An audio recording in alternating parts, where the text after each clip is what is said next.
Here is the sticker that comes with the box, and if it sticks on the bottom of your pan, then it will work on the induction plate.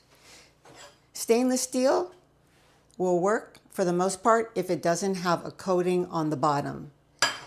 And it will also work on cast iron as well.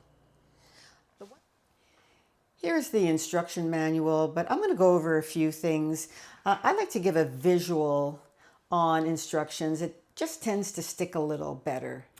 Let's go over the details of the induction plate. First, turn it on. And you'll see this flashing light here. That's the power button. Just give it one tap. And now it has started. So here is the lock. I will talk more about that in a few minutes. Here is the timer. I will also talk about that in a few minutes. So I'd like to start with the mode. And you can see once you've turned that on, it goes to number 10, which means that it will bring this water to a boil very quickly. If for some reason you don't want that to happen, you can just deduct the power and it goes down to 1. That's the lowest, and that would be an extreme simmer, and number 10 would be an extreme boil. If you want to use the exact temperature that you would like, you can use Fahrenheit, and the top of that temperature is 465 degrees, and the lowest temperature is 140.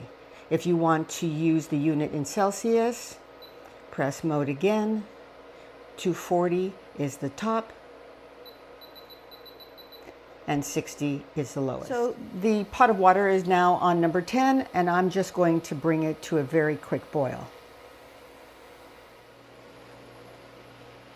So for that size pot with that amount of water, it took just a little more than 2 minutes, but now I want to show you how fast it can be reduced.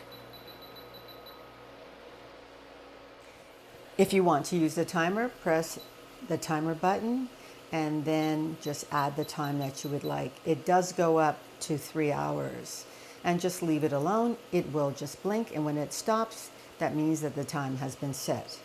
When you want to turn the timer off, just hold down that button and it will blink